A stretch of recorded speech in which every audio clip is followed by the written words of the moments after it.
रीतिकाल और हिंदी साहित्य का रीतिकाल वो किस प्रकार से भक्तिकाल के बाद आता है। आप सभी जानते हैं कि जब भक्तिकाल में हम लोग सूरदास को पढ़ रहे थे तो वहाँ भाषा संबंधी जो बदलाव होता है और सूरदास के जरिए जो श्रृंगार रस की जो प्रेरणा होती है वो किस तरह से तब्दील होती है और उसके पीछे तब्दीली के पीछे क्या कारण होते हैं, जो क्षेत्रीयता है वो किस प्रकार की अपनी समझ के साथ साहित्य में प्रवेश करती है और वो जो क्षेत्रीयता का पुट है वो अपने उस दौर में अपने आसपास के परिवेश को बड़े व्यापक ढंग से साहित्य में प्रवेश कराती है। रीतिकाल को श्रृंगार काल भी कहा गया और इसके नामकरण की जो समस्या हुई, अगर आप काव्य शास्त्र में पढ़िए तो वहाँ एक जगह आता है कि विशिष्ट पद रचना रीति। रीति क्या है? विशिष्ट पदों की रचना रीति। इसका जो नामकरण है और जो काल विभाजन है वो इस प्रकार है कि शब्द और शब्द का अभिभेद यानी रीति का जो अभिप्राय है वो मार्ग से है। रीति माने मार्ग से है, अर्थात गमन प्रणाली से। भोज के अनुसार, भोज कहते हैं कि रीति काव्य पंथ का पर्याय है और इसके कृतक के कवि स्वभाव के कारण जो कवि हैं उन कवियों के स्वभाव के कारण इसमें से जो एक प्रकार से बदलाव आता है उसको कवि मार्ग कहा गया। और यह बात जैसे हमने कहा कि संस्कृत में रीति एक काव्यांग है, काव्य का अंग है, जबकि हिंदी में काव्य रचना पद्धति के अर्थ में यह व्यवहत होता है। मतिराम ने कहा कि वर्णत कवि रस रीति कहकर हिंदी में रीति के व्यापक अर्थ को स्वीकार किया है। इसी प्रकार चिंतामणि ने रीति को काव्य का स्वभाव कहा है और देव ने इसे काव्यहर माना है। इसके अलावा जो केशवदास है ने उन्होंने रीति को वर्णन पंथ आगाध और दास ने कविताई को पंथ कहा है। पंथ का अर्थ शैली। हिंदी आलोचकों में आचार्य नगेंद्र लिखते हैं कि शुक्ल जी ने कुछ अंशों में वामन के रीति शब्द का भी अर्थ संकेत ग्रहण करते हुए रीत को केवल एक प्रकार का मानकर दृष्टिकोण माना है। अब वामन का दृष्टिकोण क्या है? जैसे मैंने पहले कहा कि वामन कहते हैं कि विशिष्ट पद रचना रीति। जो विशिष्ट रीति है पदों की रचना करना वही रचना रीति है, अर्थात यह पद रचना समाज का निर्भर पक्ष उसकी दृष्टि से, यानी रीति एक प्रकार का काव्य की आत्मा है। संस्कृत में पर्याय सर्वत्र रीति यानी एक काव्यकार है, किंतु हिंदी में यह शास्त्रीय विधान के रूप में स्वीकृत किया जाता है। अगर हम इसकी परिभाषा देखें विभिन्न कोशों में से तो उसमें से एक कोश है साहित्य कोश। साहित्य कोश के अनुसार इसकी परिभाषा है, रीति को काव्य रचना प्रणाली के रूप में ग्रहण करने की अपेक्षा प्रणाली के अनुसार काव्य रचना करना रीति है और रीति का अर्थ सामान्य होता है। रीति काव्य ऐसे काव्य है जो अलंकार, रस, गुण, ध्वनि, नायिका भेद आदि को काव्य शास्त्रीय प्रणाली के आधार पर रचा गया हो। इन लक्षणों के साथ स्वतंत्र रूप से इनका आधार काव्य लिखने की पद्धति रीति में विख्यात हुई है। अब काव्य के विभिन्न अंगों और उपांगों की विवेचना को मिश्र बंधुओं ने रीति कथन कहा है। ध्यान रखिए कि छोटे छोटे जो कथन हैं ये कथन प्रतियोगिता परीक्षाओं में, वन डे एग्जाम्स में ये जरूर पूछे जाते हैं कि यह वाक्य किसने कहा, रीतिकाल के बारे में यह वाक्य किसने कहा, अमुख ने इसके बारे में क्या कहा। तो विभिन्न प्रकार की रीतियों के बारे में यहाँ बात चर्चा कर। अब ये तो बात हुई परिचय की कि कैसे रीतिकाल रीति को हम रीति कहते हैं और उस रीतिकाल के कहने के पीछे क्या लॉजिक है। आइए हम लोग बात करते हैं रीतिकाल के नामकरण कि रीतिकाल के नामकरण कैसे। अलंकार शास्त्र कहने में संपूर्ण काव्य शास्त्र का बोध होता है। अगर हम अलंकार शास्त्र कहते हैं तो इसमें संपूर्ण का बोध होता है और शायद अलंकार के प्रवृत्ति का ध्यान में रखकर के मिश्र बंधुओं ने रीतिकाल को अलंकृत कहा। यहाँ महत्वपूर्ण बात यह है, प्रिय विद्यार्थियों, आपको कलम और कागज लेकर बैठना चाहिए और छोटी छोटी बातों को नोट करते जाना चाहिए कि किसने क्या कहा। जैसे मैंने अभी कहा कि अलंकृत काल किसने कहा, तो मिश्र बंधुओं ने रीतिकाल को अलंकृत काल कहा। अब अलंकृत काल कहने के पीछे क्या है? कहते हैं यद्यपि इस युग की कविता में अलंकरण प्रधान है, तथापि कहीं कहीं इस कविता की आत्मा नहीं। कालगत चमत्कार का वैभव अन्य कालों की कविता से मिलता है। रस की कविता में आत्मा के रूप में तब भी गृहीत हुआ है और काव्य भी होता है। आचार्य केशवदास का अलंकारवादी दृष्टिकोण अपवाद है, अतः अलंकार अलंकृति काल नाम भ्रामक है। केशव ने अलंकार को व्यापक अर्थ दिया। हिंदी के प्रसिद्ध आलोचक आचार्य रामचंद्र शुक्ल अपने हिंदी साहित्य के इतिहास में रीतिकाल के इतिहास के बारे में लिखते हैं, वास्तव में श्रृंगार और वीर इन्हीं दो रसों को कविता में इस काल में हुई है। प्रधानतर श्रृंगार रस की रही। इसमें इस काल को रस के विचार से कोई श्रृंगार काल कहे तो कह सकता है। शुक्ल जी ने इतना लिख देने के बाद यदि आचार्य विश्वनाथ प्रसाद मिश्र इसे श्रृंगार काल न कहते तो कौन कहता। यानी आचार्य विश्वनाथ प्रसाद मिश्र ने इसको श्रृंगार काल कहा। आचार्य विश्वनाथ प्रसाद मिश्र ने प्रवृत्ति की सर्वांता अर्थात वर्ण विषय की व्यापकता और अंतिभंग की सुविधा को ध्यान में रख करके रीतिकाल एवं अलंकृत काल नामों से गहरी आलोचना की है। उन्होंने कहा, जो आचार्य विश्वनाथ प्रसाद मिश्र हैं, उन्होंने कहा कि रीति शब्द बाह्यार्थ का बोधक है, अभ्यागत के वे अधिकतर श्रृंगार के और भी अलंकृत काल और रीतकाल नामक व्यापक का बोध नहीं प्रतीत हो। उन्हें हटने की आवश्यकता और उनके स्थान पर श्रृंगार काल ये स्वतः स्पष्ट जान पड़ता है।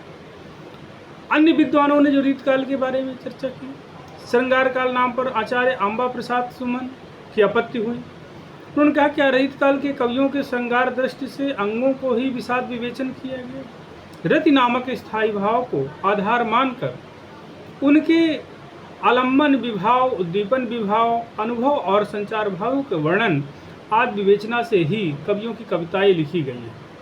संपूर्ण काल में एक विहंगम दृष्टि डालने से पता चलता है कि उन कवियों की ऐसी परिपाटी नहीं रही जिसे श्रृंगार का नाम देने का प्रश्न ही नहीं उठता। श्रृंगार का प्रमुख असंदिग्ध है, वह एक स्वतंत्र नहीं है, सर्वत्र रीतिबद्ध है। इस प्रकार से आप देखिए तो रीतिकाल पर विभिन्न विद्वानों ने अपनी अपनी परिचय दी और अपनी परिचर्चाओं में अपने मतों को उल्लेख करते अपने सिद्धांतों का भी उल्लेख किया। किसी ने कोई नाम माना तो उसके पीछे उनके पर्याप्त कारण है, किसी ने किसी का नाम रिजेक्ट किया, काटा, तो उसके पीछे भी उनके नाम और कारण की बात आती है। यानी सब आलोचकों ने अपने अपने ढंग से अपनी अपनी स्थापनाएं दी और उन स्थापनाओं में अपने नामकरण के पीछे प्रमुख तर्क दिया।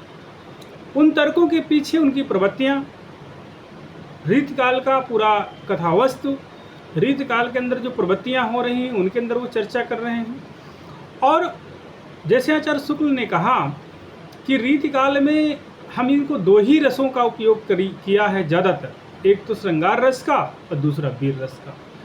आप सब जानते हैं कि हमारे यहाँ जो श्रृंगार रस है जिसमें से बिहारी है, केशव है और घनानंद हैं, अनेक कवि हैं जिन्होंने श्रृंगार रस की कविताएं लिखी, लेकिन मतिराम और भूषण जैसे कवि भी इस काल में आते हैं और वो उसी श्रृंगार काल में, जिस श्रृंगार काल में हम श्रृंगार की बात करते हैं, रीति की बात करते हैं, और उसी रीति काल में वो क्या करते हैं, उसी रीति काल में वो वीरता की बात करते हैं, वीरता की कविताएं लिखते हैं।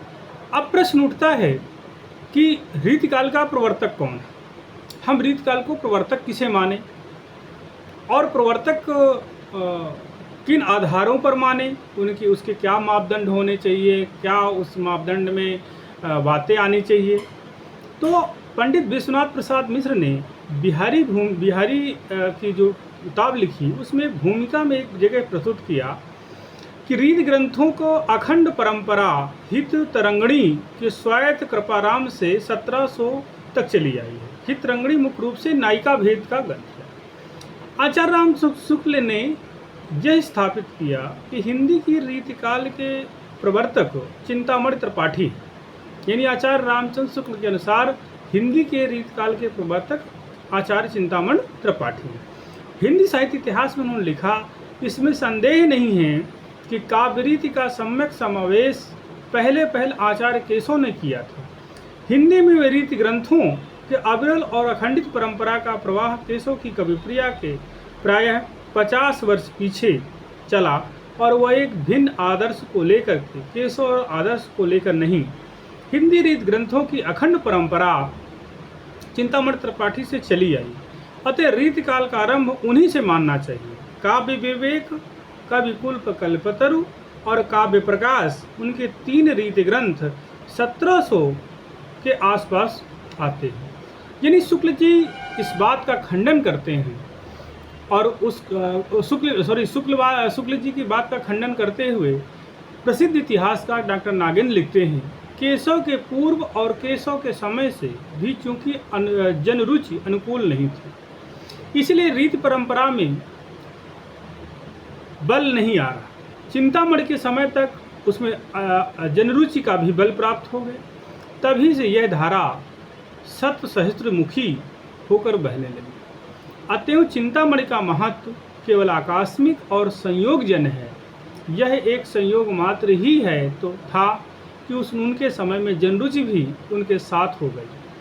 रीति ग्रंथों का तांता बंध गया। युग प्रवर्तन का गौरव उनको नहीं दिया जा सकता।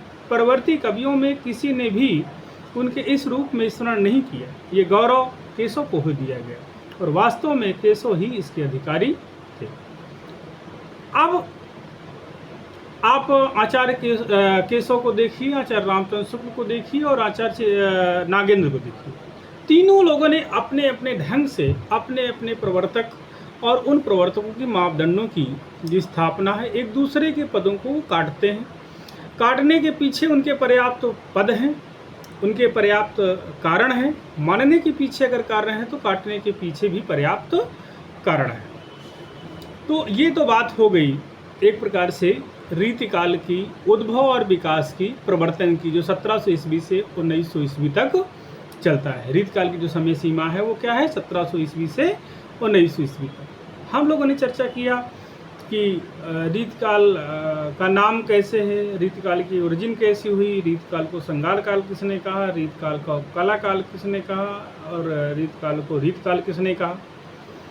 अब आइए हम लोग रीतिकाल की परिस्थितियों पर बात करते हैं।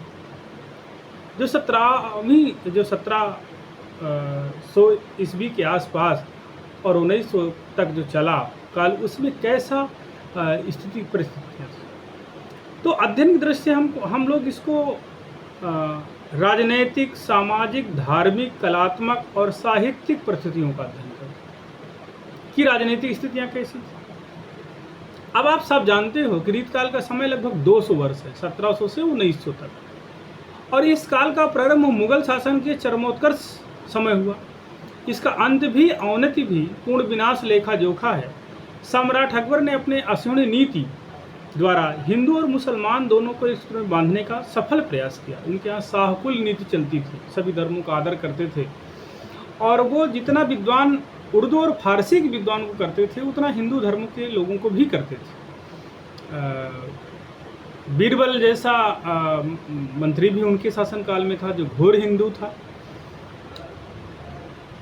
शाहजहां इनमें सबसे एक अलग धर्मशिष्ट और कला का प्रेमी था। जहांगीर को आप देखिए, जो कला के बारे में उनकी जो स्थापनाएं हैं, वो कहते थे कि कोई चित्रकार मेरे सामने आंख मूंद करके आ जाए तो मैं उसके चित्र को टटोल करके, देख करके, छू करके मैं बता दूंगा कि फला चित्रकार ने बनाया। इस प्रकार का जो व्यापक अनुभव है और वो भी सत्ता के साथ, इसका मतलब है कि सत्ता बड़े रुचि के साथ अपने समय में सजग और प्रवृत्ति है कला और संस्कृति के संदर्भों में। और ऐसा नहीं है कि जो मुगल शासक आए वो मुगल शासकों ने सिर्फ और सिर्फ युद्ध किया, कला और संस्कृति के बारे में भी उन्होंने चर्चा की। हाँ, ये बात अलग थी कि वो हमारे यहाँ शासक बन करके बैठ गए, हमारी हिंदू संस्कृति को, परंपरा को छत्तीस किया और इस्लाम की संस्कृति को भी उन्होंने बढ़ावा दिया। लेकिन एक समय तक ऐसा आया जब उन्होंने रोटी और बेटी का संबंध स्थापित करना शुरू किया, तो उसी प्रकार संस्कृतियों में भी घोलमेल हुआ, जिसको हम आज की दृष्टि से, आज के समय से हम उसको गंगा जमनी तहजीब कहते हैं कि ये हमारी गंगा जमनी तहजीब है। अब आप देखिए कि जब आप भारत में जो राजा हैं उनकी आपसी फूट का लाभ उठा करके विदेशी लोग हमारे यहाँ आ जा रहे हैं। औरंगजेब भारत के राजनीतिक रंगमंच पर अवतीर्ण हुए, जहांगीर के समय आए और इन अंग्रेजों के व्यापारियों ने कभी कभी कल्पना नहीं की थी कि ये भारतीय सत्ता में आगे जाएंगे। ये तो रही राजनीतिक परिस्थितियाँ। सामाजिक परिस्थितियाँ क्या थी? सामाजिक परिस्थितियाँ अत्यंत शोचनीय थी। इसको एक शब्द में कहा जा सकता है कि यथा राजा तथा प्रजा, यानी जैसी राजा है वैसी उसकी प्रजा है। सच्चा उदाहरण देखने को मिलने लगा। जाति पाति प्राचीन रूढ़ियाँ और उनके स्थान पर नवी रूढ़ियाँ कार्यों के आधार पर जातियों का निर्माण होने लगा। हिंदुओं और मुसलमानों में सामाजिक मेलजोल को भावना समाप्त सी हो गई। उनके परस्पर असहयोग की भावना का बराबर काम करती थी। मुगल साम्राज्य के ऐश्वर्य में वैभव ने विलासता के भाव को तत्कालीन सामाजिक जीवन पर अपना पर्याप्त प्रभाव डाला। इससे उनके पराक्रम और शौर्य पर हास तो नहीं हुआ, अपितु मनोबल की कमी सी आ गई। समाज के बौद्धिक स्तर को भी नीचा दिखाया। छोटे छोटे सामंतों के पास भी अनेक रखेले रहने लगी, जिसको नागे के केवल विलास और मनोरंजन की सामग्री नारी को केवल विलास और मनोरंजन की सामग्री समझने लगा। सामंती जीवन में विकृतियाँ भर आईं। जीवन के संघर्ष के सामंती का संसर्ग छूट गया, नियंत्रण हो गया। यौन संबंध, मद्यपान, तमाम ऐसी कीड़ाओं का बोलबाला हो गया। जनता में अविश्वास और प्राचीन रूढ़ियों के प्रति अगाध श्रद्धा थी। ज्योतिष, शकुन, योग पीड़ा आज पर खूब जबरदस्त विश्वास हुआ। जनता में भी विलास की भावना इस कदर छा गई कि भक्ति भावना उन्हें स्पर्श तक न कर सकते थे। और आप सब जानते हो कि भक्ति काल में वो कितने भक्तकालीन थे। बाल विवाह, बहु विवाह जैसी प्रथाओं का प्रचलन हुआ। इसमें ये भी कह सकते हैं नागरिकता का पूर्ण अभाव था। श्रमिकों को अत्याचार से पीड़ित होने दिया गया।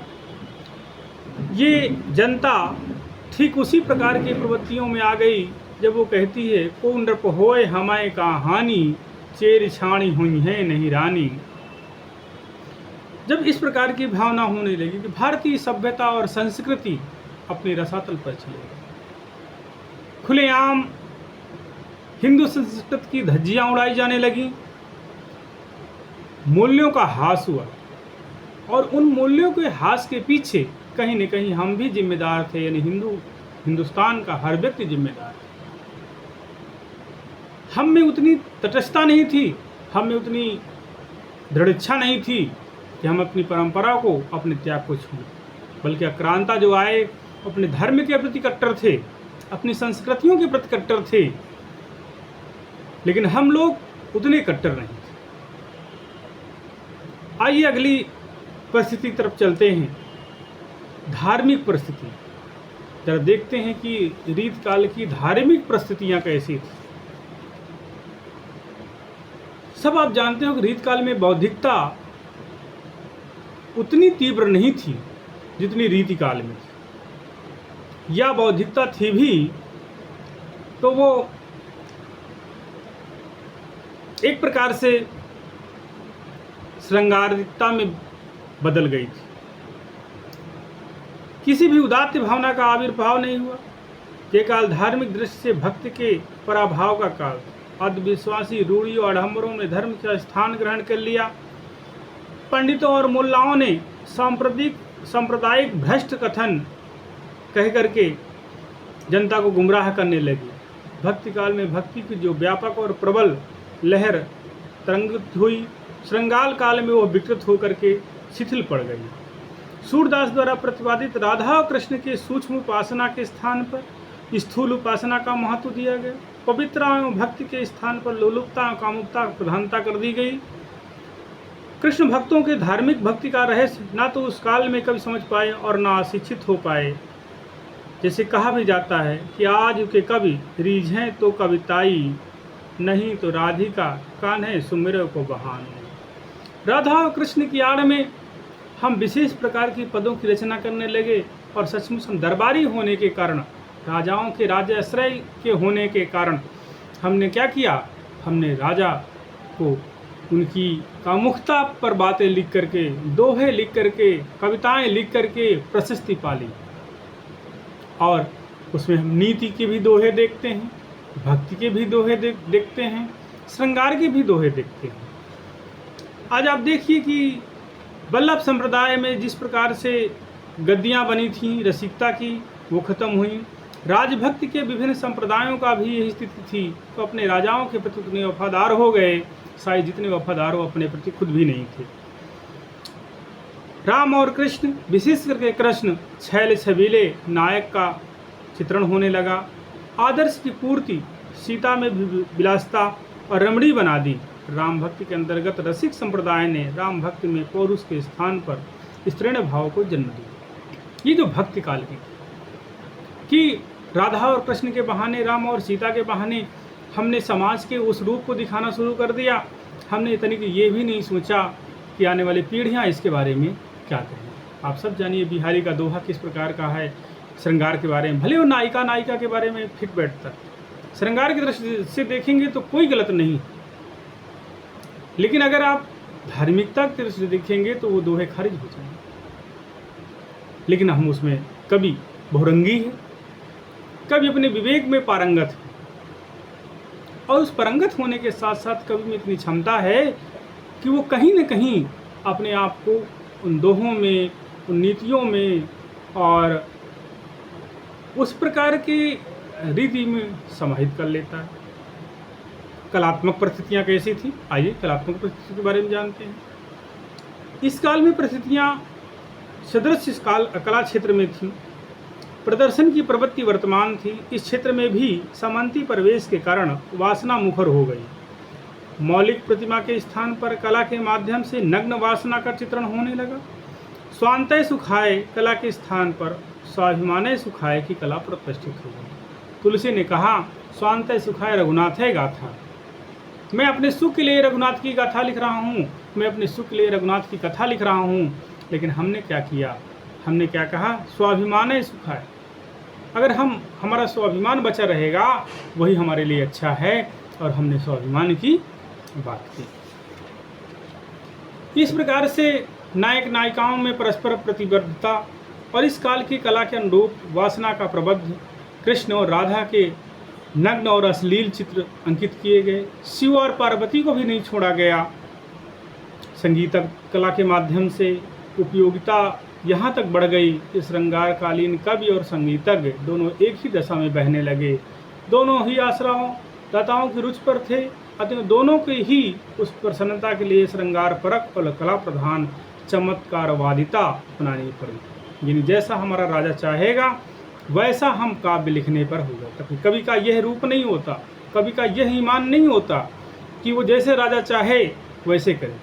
कवि का स्वतः विवेक होता है। कवि भी समाज के उन तत्वों में है जो समाज को आगे ले जाने का काम करता है। प्रेमचंद ने कभी लिखा था कि साहित्य वो मसाल है जो समाज के आगे आगे चलती है, समाज को दिशा दिखाने के काम आती है। जब हम राजाओं के ही अधीन हो जाएंगे तो हम वो नहीं लिख पाएंगे कि सिंहासन खाली करो और जनता आती है। हम इस प्रकार की बात नहीं कर पाएंगे। क्यों नहीं बात कर पाएंगे? हमें डर होगा कि राजा हमको निकाल देगा, इसलिए हम राजा से दो टूक बात नहीं कर पाएंगे। और उस दो टूक बात ना करने के पीछे हमारी कहीं न कहीं भीरुता होगी, और उस भीरता में हम अपने अंदर के व्यक्तित्व को समेट देंगे। और जो अपने अंदर का व्यक्तित्व है अगर वो मर गया तो उसे जीवित करना थोड़ा सा संभव नहीं। साहित्यिक परिस्थितियाँ कैसी थी रीतकाल की? इस अलंकरण प्रवृत्तियों की प्रधानता थी। कलाकार अलंकरण प्रबंधन काव्यों में सृजन और एक दूसरे को बढ़ावा देने का भाव समझते थे। इस कारण से शाहजहां के शासनकाल में जो कसीदे कढ़े गए, प्रशस्ति पत्र गाए गए प्रेमियों के, और समय नवाब, सामंत और छोटे छोटे नरेश भी उसी पथ का अनुसरण करने लगे। भारत में आदर्श नायक के रूप में राम और कृष्ण नायिकाओं को और सीता और राधा पूजित थी। श्रृंगार कवियों ने राधा और कृष्ण और सीता और राम के भी चरित्र को भी श्रृंगार परख बना दिया। कृष्ण काव्य की मधुर शक्ति भक्ति जिस प्रकार से विलास लीलाओं से दूर थी, रीति काल में उसे श्रृंगार काल भोग और नग्न दशाओं से जोड़ दिया गया। कहने का पीछे ये है, कहने का आशय ये है कि जब कवि के अंदर श्रृंगार की भावनाओं का आगमन हुआ, उस लहजे से, उस श्रृंगारिक परिधानों से कहीं न कहीं हर कवि के मन में वो पुरस्कार लूटने की प्रथा थी, पुरस्कार पाने की प्रथा थी। शायद यही कारण था हर कवि अपने से आगे बढ़ कर के उनके सौंदर्य की, यानी स्त्री के नख शिख वर्णन की और नायक की तमाम वो चमत्कार पूर्वक वर्णन करने के लिए। अब आइए हम लोग बात करते हैं रीतकाल की प्रवृत्ति, रीतकाल की विशेषताएं कैसी। इम्तिहान में कभी कभी पूछा जाता है कि रीतकाल की प्रमुख विशेषताएं कौन कौन सी हैं। अब रीतकाल की जो विशेषताएं हैं, वो पहली विशेषता है श्रृंगारिकता। अब श्रृंगार काल में यह प्रवृत्ति सर्वत्र देखी जा सकती है। परस्पर रूप से जो प्रेम की भावना है वो श्रृंगार के रूप में आ रही है। एक दोहा है, आप उसको देखिए कि संयोग और वियोग, हाव भाव तमाम इसमें मिल जाएंगे। बतरस लालच लाल की मुरली धरी लुकाए, सौह करे भौहन हंसे, देह कहे नट जाए। ये दोहा बिहारी का, यानी वियोग वर्णन में पूर्व राग, मान, प्रवेश, प्रवास और करुण का वर्णन विस्तृत किया गया। वियोगिनी की दसों दशाओं का वर्णन किया गया। सभी श्रृंगार कवियों ने किया, किसी एक कवि ने नहीं, सब ने किया। कहत नटत रीझत खीझत मिलत लजियात, भरे भवन में करते हैं नैनन से शोभा। आपने बिहारी का दोहा पढ़ा होगा। तो इस प्रकार से श्रृंगारिकता की बात आई। अलंकरण प्रधान, इसमें सबसे पहले नाम आता है, दूसरी प्रवृत्ति है अलंकरण का प्रधानता। इसमें सबसे पहले कवि आते हैं केशवदास, और केशवदास को काव्य, कठिन काव्य का प्रेत कहा जाता है। क्यों कहा जाता है? क्योंकि उनकी कविता सबके सामान्य बस की बात नहीं, सामान्य जन की कविता नहीं। जो पढ़ा लिखा व्यक्ति हो वही उनकी कविता को जान सकता है। तो रीतकालीन कविता की दूसरी प्रवृत्ति है अलंकारिकता। अब केशव जैसा कवि कहता है, यद्यपि सुजात सुलक्षणी सुवर्ण सरस सरव्रत, भूषण बिनु न बिरजई कविता बनिता में। अर्थात अलंकार के प्रधान को देख करके मिश्र बंधुओं ने इस काल का नाम ही अलंकृत कर रख दिया। तो कहते हैं कि जैसे स्त्री बिना श्रृंगार के अच्छी नहीं लगती, उसी प्रकार कविता भी बिना अलंकार के अच्छी नहीं लगती। अगली प्रवृत्ति है भक्ति और नीति। श्रृंगार काल में जहाँ श्रृंगार परक भावनाओं का वर्णन मिलता है, वहीं भक्ति और नीति के संबंध सूखियाँ भी बिखरी मिलती हैं।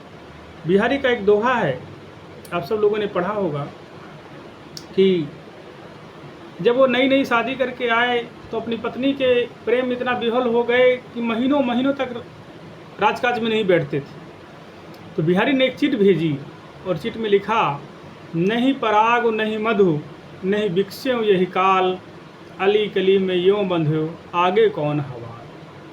तो इस प्रकार की बात आई।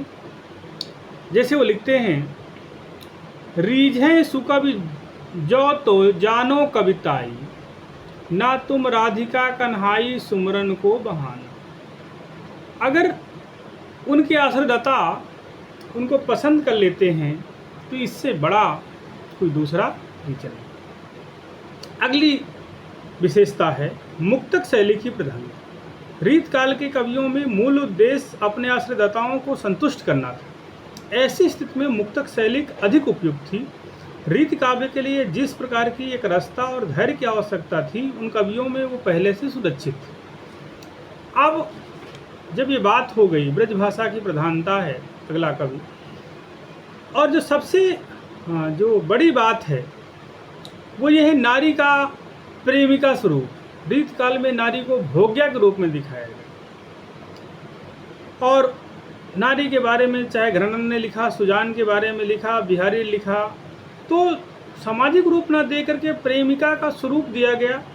नारी के विषय में इन कवियों का कोई अपना व्यक्तिगत दृष्टिकोण नहीं था।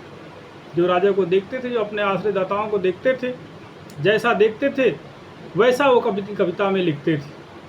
जैसे कहते हैं कि केशव के पके हुए बालों को देख करके एक लड़की केशव के बारे में कही, चाचा कह दी, बाबा कह दी।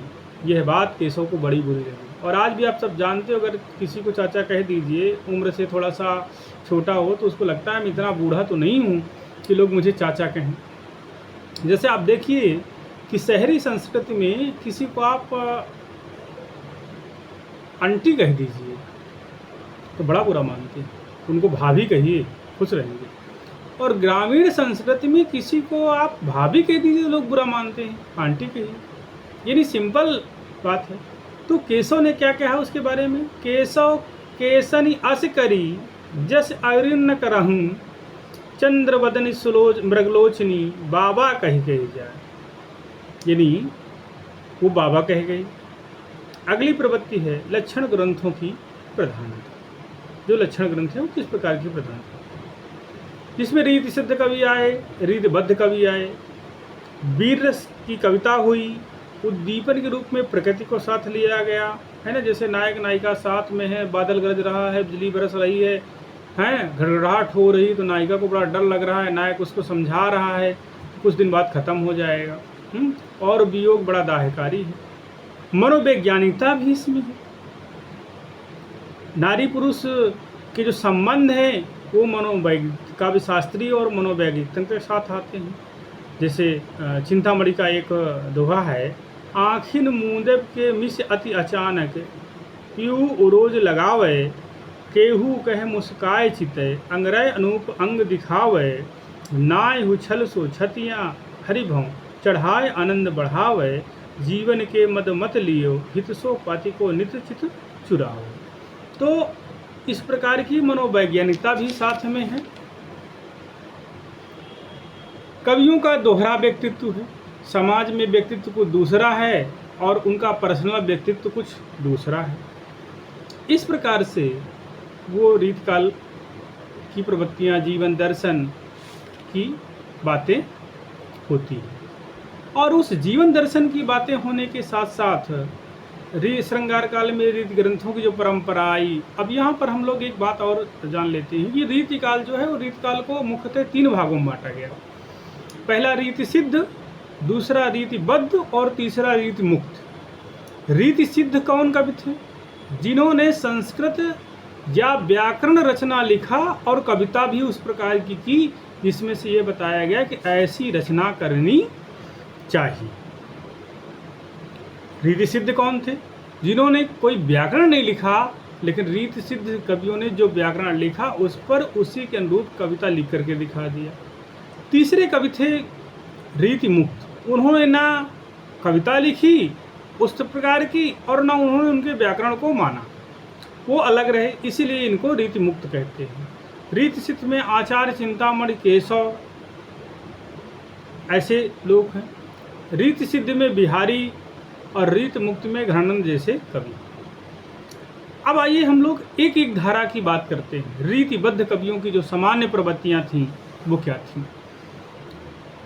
काव्य शास्त्र के आधार पर लक्षण लिखना, संस्कृत रचनाओं के मूल अनुवाद और छायानुवाद के रूप में प्रस्तुत किए गए इन ग्रंथों की मौलिक उद्भावनाएं न के बराबर थी। कवि शिक्षा के पद पर आसीन काव्याचारों ने कविता को समझने और समझाने के अनेक प्रयत्न किए। काव्य लक्षणों में अधिक उदाहरणों को महत्ता प्राप्त हुई। एक और इनके सरहष्ट विद्रुत लक्षण ग्रंथों की चर्चा हुई तो दूसरी ओर सरस उदाहरण भी एकत्र करके श्रृंगारपूर्ण काव्य ग्रंथ लिखे गए। इसी प्रकार की बातें हुई। ऐसे ही रीति काव्य की प्रवृत्तियाँ हुई, जिसमें से मूलभूत विशेषता है किसी लक्षण ग्रंथ की रचना तो नहीं हुई, किंतु रीतिबद्ध काव्य की बंधी हुई परिपाटी से इनकी आस्था अवश्य थी।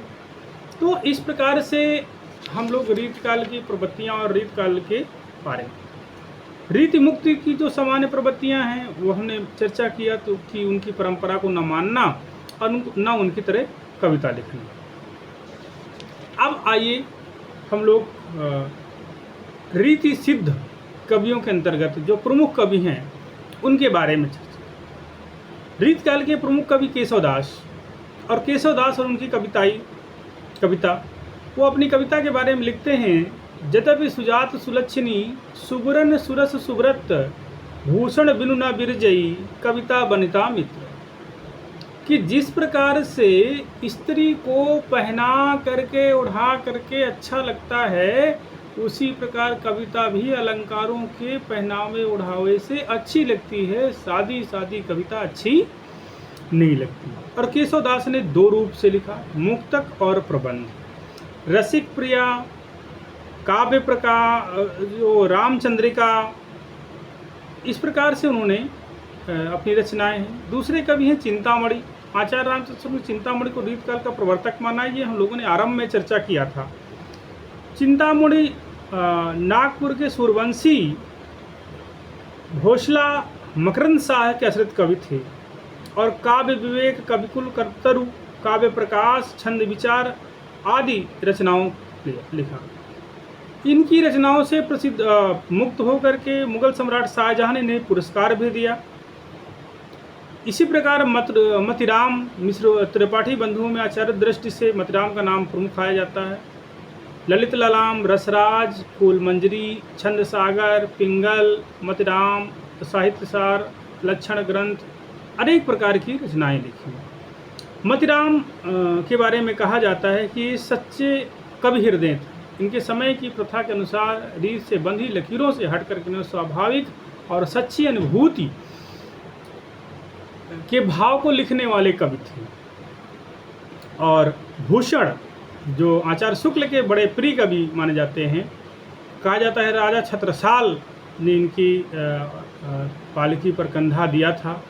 और भूषण ने जिस प्रकार राष्ट्रीयता की बात की, जिस प्रकार की जो उस दौर का औरंगजेब का कहर था कि हिंदुओं की चोटी राखी, कांधे मजे नेऊ राखी, गैल गैल में फैल फैल, इस प्रकार से बात आती है। जैसे वो कहते भी एक जगह है, भूषण कहते हैं कि वेद राखे वित्र पुराण राखे सरयुत, राम नाम राखे अति रचना सुधार में, हिंदू मन की चोटी रोटी राखी सिपहियन की, कांधे में जनेऊ राखे माला राखी घर में, मीण राखे मुगल मरोरी राखे पतसाह, वैरी पीसे राखे बर्दन साख्यो राख कर में, राजन की हद राखी तेल बाद शिवराज, देव राखे देवल स्वधर्म राखों में।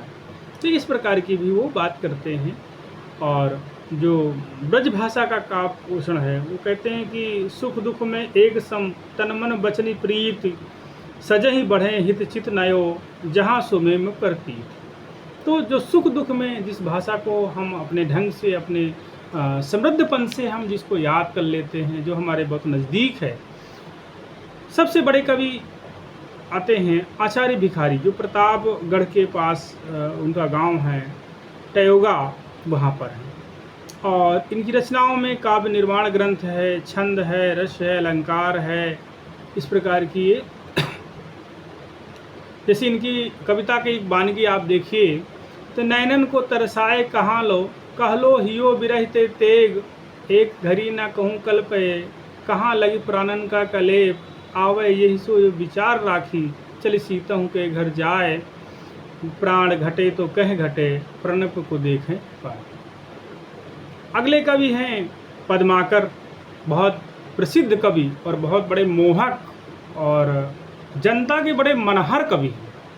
जनता बहुत उनको पसंद करती है। उनके पदों को देखिएगा तो राधा और कृष्ण के बहाने उन्होंने किस प्रकार की रचना की। पद्माकर जो है, उनकी रचनाएं आप देखिए कि प्रताप सिंह, वृद्धावली, जग विनोद, गंगा लहरी, कली पचीसी, हिम्मत बहादुर वृद्धावली, पद भरण, राम रसायन, भाषा हितोपदेश और प्रबुद्ध भाषा के नाम से जानते हैं। बहुत श्रृंगारपरक कविता लिखते हैं, लेकिन नीति की भी बात उतनी करते हैं। फागुन की भोर, देखिए एक भाषा का उदाहरण देखिए उनकी कविता में किस प्रकार का है।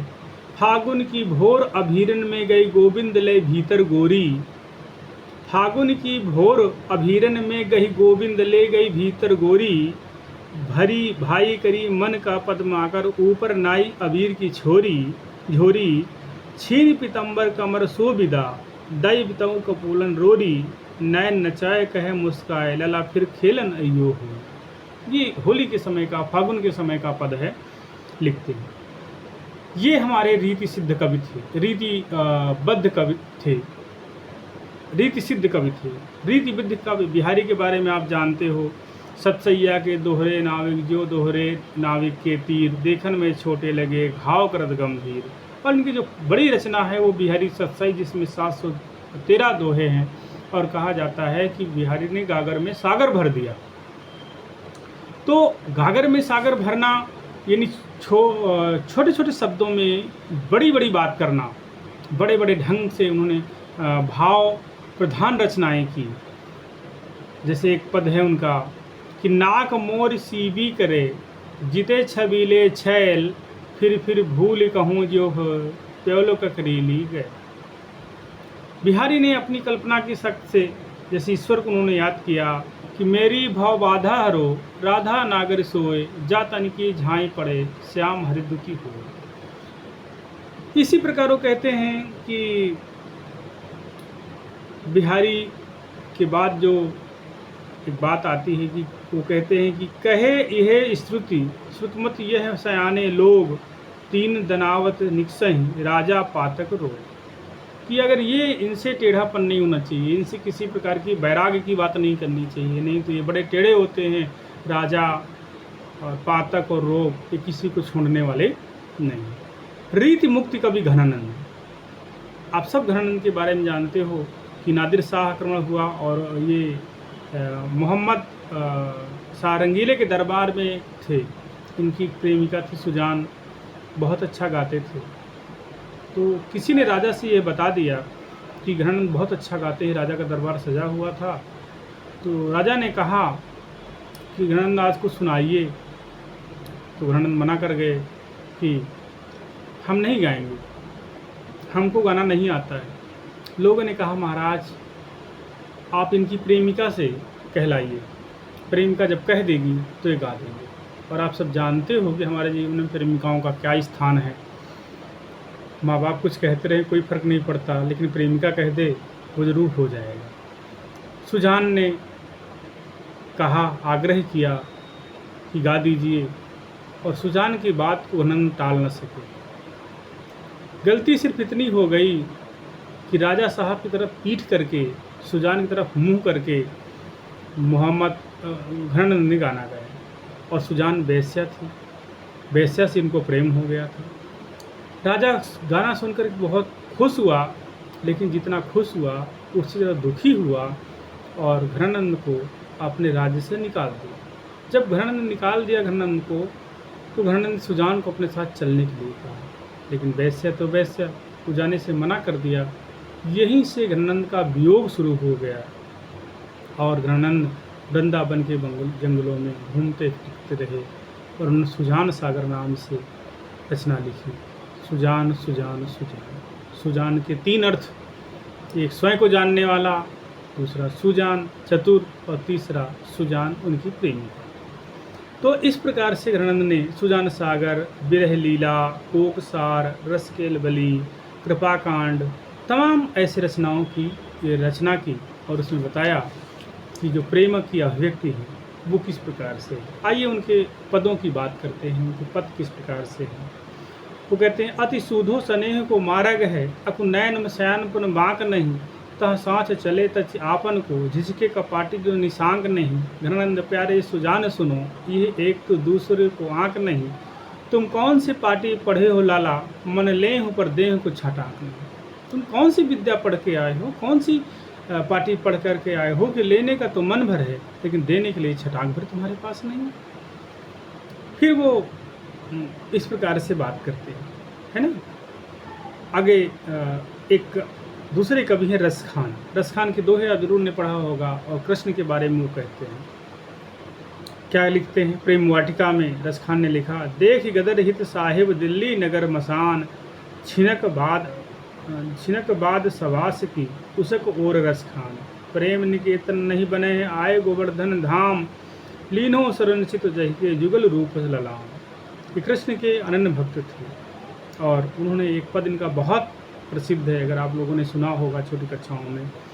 वो भगवान से अरदास करते हैं और कहते हैं कि मैं अगर अगले जन्म में बनूं तो क्या बनूं। मानुष हों तो वही रसखान बसों सब गोकुल गांव के ग्वारन, और पशु हों तो कहाँ बसों जो चरण नित निवेद को धन मंझारत, पाहन हों तो गिरि को जो कियो हरिशो पुरंदर धारण, जो खग हों तो बसों करो मिले कलिंदी कुल कद। यदि मनुष्य हूँ तो मैं ग्वाल बन जाऊँ, ग्वाल बालाओं के साथ रहूँ, कृष्ण के साथ नज़दीक मुझे मिलने का अवसर मिले। यदि मैं पशु हूँ तो मैं गाय बन जाऊँ, कृष्ण के नज़दीक रहूँ। और अगर मैं कुछ नहीं बन सकता तो पाहन हो तो गिरि को जो कियो हरिचरण पुरंदर, और मैं कुछ नहीं बन सकता तो चरणों की धूल बन जाऊँ, तो कम से कम गिरि पर्वतों के पास रहूँ। जो खग हों तो बसो कर मिले कलिंदी कुल कदब, और उनके पास मैं बन जाऊँ। तो इस प्रकार से हम लोगों ने आज रीत काल पर चर्चा किया, रीत काल के उद्भव और विकास पर, रीत काल के प्रवृत्तियों पर, रीत काल के वर्गीकरण पर, जिसमें रीतिबद्ध, रीति मुक्त और रीत से। उम्मीद है कि आप लोगों को अच्छा लगा होगा, समझ में आया होगा, और इसी के साथ हम लोग आज इसको समाप्त करते हैं। बहुत बहुत आभार इतनी देर सुनने के लिए, समझने के लिए। अच्छा लगेगा कि अगर आप इसमें प्रश्न भी करेंगे।